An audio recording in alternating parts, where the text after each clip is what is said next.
cabdullaahi bnu rawaaxa radia allaahu canhu xaaskiisa dhabteeda isagoo ku jiifa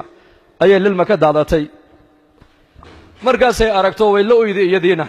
markaasuu indhaha kala qaado wuxuu ku yidhi maxaad la ooyaysaa markaa bay tidhi dee adoo ooyey un baan ku arko anna waan kula ooyey bay tidhi markaasuu anigu waxaan xasuustay kalaamka ilaahay tabaaraka wa tacaala fii suurati maryam